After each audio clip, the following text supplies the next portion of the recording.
नल में पाइप है ना, पाइप लगा हुआ, उसमें क्या होता है, पानी रहता है 4 डिग्री सेल्सियस तक पानी है। और 4 डिग्री सेल्सियस से जैसे कम हुआ 0 डिग्री सेल्सियस पे, तो वो क्या होगा, बर्फ बन जाएगा, आयतन बढ़ जाएगा। आपको बताया कि 4 डिग्री सेल्सियस पे आयतन कम, आयतन गया बढ़, पाइप गया फट, क्या होगा, टूट गया पाइप। तो ये प्रश्न आपको आता है कि नल में लगे हुए जो पाइप होते हैं ठंडी या बर्फीली क्षेत्रों में फट जाते हैं, कारण क्या है, आयतन प्रसार गुणांक। कोई दिक्कत नहीं। चलिए अगला समझना, वंदे मातरम।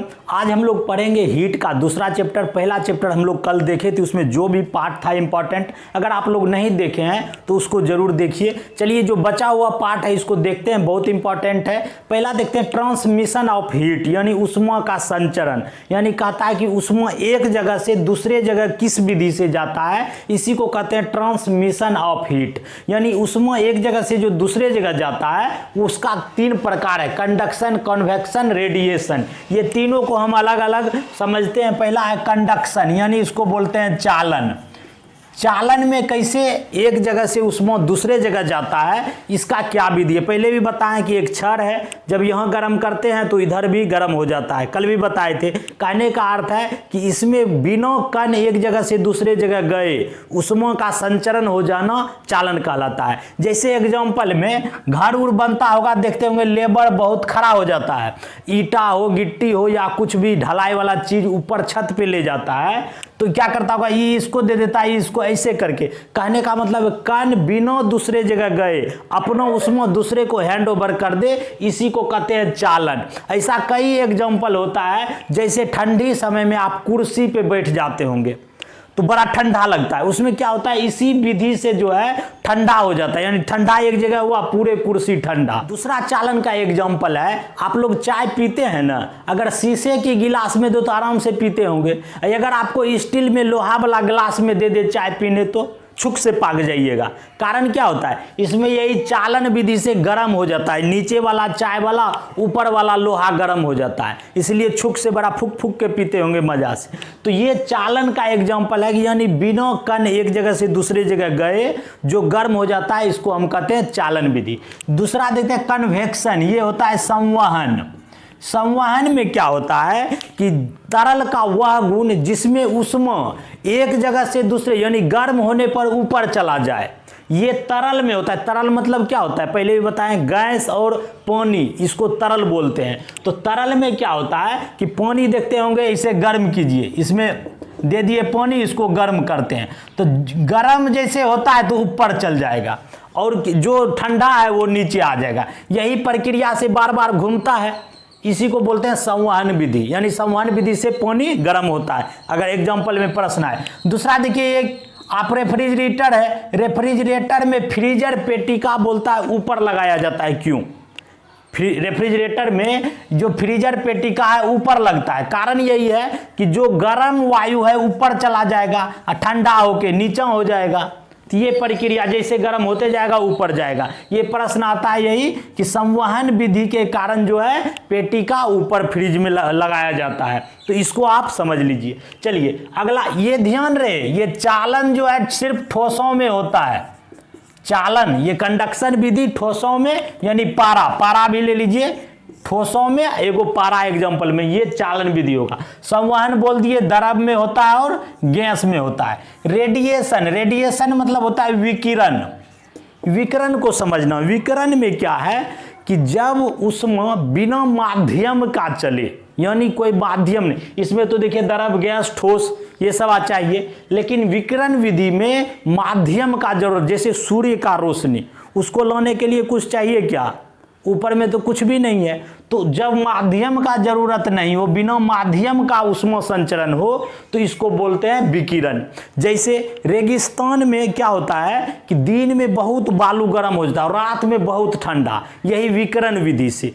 तीसरा और एग्जांपल है कि बादल वाला रात, ये भी प्रश्न आता है ये सब, कि बादल वाला रात ज्यादा गर्म होता है, कारण यही है कि विकिरण विधि से। जो नॉर्मल रात होता है, जैसे पूरा फ्रेश रात होगा तो उसमें जो है गर्मी उतना नहीं, लेकिन नॉर्मल जो है मेघ लगा दिया तो उसमें ज़्यादा गर्म होता है, कारण यही विकिरण विधि। तो ये तीनों को आप समझ लिए। चलिए अगला देखते हैं, परम शून्य ताप, परम शून्य ताप क्या होता है कि उस ताप को जिस ताप का लेवल से नीचे नहीं जा सकता है, यानी वह ताप जिससे नीचे ताप जाएगा ही नहीं, उसको हम बोलते हैं परम शून्य ताप। इसका मान होता है -273.15, पॉइंट नहीं हो चलेगा अगर 273 डिग्री सेल्सियस, इससे माइनस नहीं जाएगा, इसी को बोलते हैं परम शून्य ताप, यानी इससे न्यूनतम नीचा नहीं जाएगा। तो इसको याद रखिए, बार बार कंपटीशन में आएगा कि परम शून्य ताप का मान कितना होता है, न्यूनतम ताप, यानी इससे नीचे नहीं जाएगा।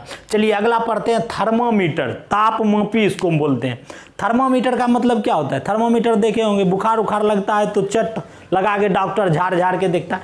थर्मोमीटर का मतलब होता है कि टेम्परेचर आपका चेक करना कि आपको कितना गर्मी है। तो ये थर्मोमीटर कई प्रकार का जो कंपटीशन में आता है उसको देखते हैं। पहला हम देखते हैं डॉक्टरी थर्मोमीटर। डॉक्टरी थर्मोमीटर किसको बोलते हैं? इसमें आएगा कि डॉक्टरी थर्मोमीटर का जो स्केल होता है, माप कहाँ से कहाँ तक होता है, तो इसमें याद रखिएगा 94 फ़ारेनहाइट से 110 फ़ारेनहाइट। डॉक्टरी थर्मोमीटर में फ़ारेनहाइट से होता है, उसमें माप देखते होंगे जो, इसमें 94 फ़ारेनहाइट से 110 फ़ारेनहाइट, ये प्रश्न आता है। दूसरा होता है पारा थर्मोमीटर। पारा थर्मोमीटर, ये थर्मोमीटर होता है -39 डिग्री से सेल्सियस से 350 डिग्री सेल्सियस। इस थर्मोमीटर से 350 डिग्री सेल्सियस को पारा थर्मोमीटर, इसको भी याद रखिएगा। अब देखिए अगला है प्लेटिनम थर्मोमीटर। कौन सा है? प्लेटिनम थर्मोमीटर, ये भी पूछता है। इसका माप है -200 डिग्री सेल्सियस से 1200 डिग्री सेल्सियस, ये होता है प्लेटिनम थर्मोमीटर।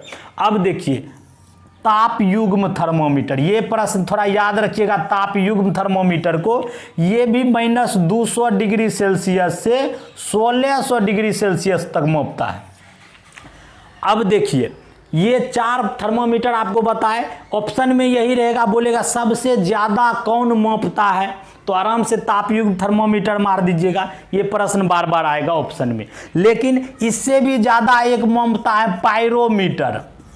पायरोमीटर जानते होंगे, सूर्य का ताप मापने वाला मीटर है पायरोमीटर, ये भी ताप मापता है। ये 800 डिग्री सेल्सियस से ऊपर जितना भी ताप होगा पायरोमीटर मापेगा, इसको याद रखना है, सबसे ज़्यादा मापने वाला। लेकिन ऑप्शन में आपको ये 4 देगा और बार बार ये ताप युग्म थर्मोमीटर आंसर मारना है, सबसे ज़्यादा नापने वाला। और सबसे न्यूनतम ताप तो आपको बोलिए दिए परम शून्य ताप है। चलिए अगला देखते हैं गुप्त उष्मा। गुप्त उष्मा कहते हैं वह उष्मा जो कि जिसको हम नहीं देख सकते हैं, छुपा हुआ। गुप्त उष्मा वही हुआ जैसे कुकर में आप कभी कभी ढक्कन खोलते हुए फुक से पाक जाते हैं, यानी जब भाप उबलता है पानी तो उससे जो भाप निकलता है उसमें जो उष्मा छुपा रहता है। इसीलिए पूछता है भाप ज़्यादा गर्म होता है पानी से। पानी छू लीजिए कोई दिक्कत नहीं, लेकिन भाप अगर लग जाए तो तुरंत डमाडम फोका हो जाएगा। तो इसीलिए गुप्त उष्मा उसमें छिपा होता है। कभी अगर प्रश्न आए गुप्त उष्मा किसको कहते हैं, यानी उबलते हुए पानी के भाप को, उसमें जो उष्मा रहता है उसको बोलते हैं गुप्त उष्मा, तो इसको याद रखना है। अब देखिए हिम मिश्रण, ये फ्रीजिंग मिक्सचर यानी हिम मिश्रण किसको बोलते हैं? आप जानते होंगे कि 0 डिग्री सेल्सियस पे पानी क्या हो जाता है, बर्फ। लेकिन कभी कभी होता है कि बर्फ को हमको पिघलने नहीं देना है, आइसक्रीम वाला, बर्फ वाला, ये सब आप देखिएगा, गुल्फी वाला, ये सब बेचता है कपार में ले जाके, बहुत दूर दूर बेचता है, आता है ना गांव देहात में। तो वो चीज़ जो है नहीं पिघलने के लिए उसमें नमक मिला देता है। नमक और सोडा अगर इसमें मिला दिया जाए तो -22 डिग्री चला जाता है, इसी को बोलते हैं हिम मिश्रण। कभी कभी आप बर्फ खाए हैं, खाते होंगे, जैसे थोड़ा नमकीन लगता होगा, उसमें नमक मिला देता है कि उसका जो है गलनांक पावर घट जाए, उसी को कहते हैं हिम मिश्रण। यानी नमक को मिला दिया जाए तो कितना हो जाएगा, -22 डिग्री उसका गलनांक नीचे चल जाएगा, इसको याद रखना है। अब देखिए गलनांक की बात किए तो गलनांक पे एक प्रश्न बार बार आता है कि अगर बर्फ पे दाब बढ़ा दिया जाए तो गलनांक क्या होगा, घट जाएगा। ये प्रश्न बार बार आपको आएगा कि बर्फ पर दाब बढ़ा दिया जाए तो गलनांक क्या होगा, घट जाएगा। क्वथनांक कुछ भी बोले तो बढ़वे करेगा, उसका आंसर बढ़ता है, मार दीजिए, वो सही आंसर होगा। चलिए अगला देखते हैं प्रसार गुणांक। ये बहुत इंपॉर्टेंट है। इसमें 3-4 तरह का प्रसार गुणांक होता है। पहला होता है रेखीय प्रसार गुणांक, दूसरा होता है आयतन प्रसार गुणांक और क्षेत्रीय प्रसार गुणांक। ये सब प्रसार गुणांक है। प्रसार का मतलब क्या होता है, प्रसार देना, बिथार देना, बड़ा कर देना, तो वही चीज है। रेखीय प्रसार गुणांक क्या कहते हैं, जिस ताप पर कोई छड़ लंबाई में वृद्धि हो, जब लंबाई में वृद्धि हो तो उसको कहते हैं रेखीय प्रसार गुणांक। आपको बोले कि गर्म होता है, छड़ को गर्म करने पर उसका लंबाई थोड़ा बढ़ जाता है। एग्जाम्पल के लिए ट्रेन का जो रेल होता है, बोलता है 2 रेलों के बीच गैप छोड़ दिया जाता है। तो क्यों छोड़ दिया जाता है, क्योंकि गर्मी के समय में जब उसका लंबाई बढ़ जाए तो वो क्या होगा, टेढ़ा नहीं होगा। तो इसलिए प्रश्न आता है कि 2 रेलों के बीच छोड़ा जाता है। क्यों छोड़ा जाता है, वही गर्मी के समय में उसका जो है वृद्धि, लंबाई में वृद्धि होगा तो टेढ़ा नहीं हो रेल, इसलिए ये रेखीय प्रसार गुणांक का उदाहरण है। अगला देखिए आयतन प्रसार गुणांक। आयतन प्रसार गुणांक वो है जब ताप बढ़ने पर आयतन में प्रसार हो जाए। आयतन का मतलब क्या होगा, आप जानते होंगे कि पानी जो है घनत्व होता है 4 डिग्री सेल्सियस पर सबसे अधिक और आयतन होता है सबसे कम। आयतन, ये प्रश्न आप जानते होंगे ना कि आयतन सबसे कम होता है 4 डिग्री सेल्सियस पे।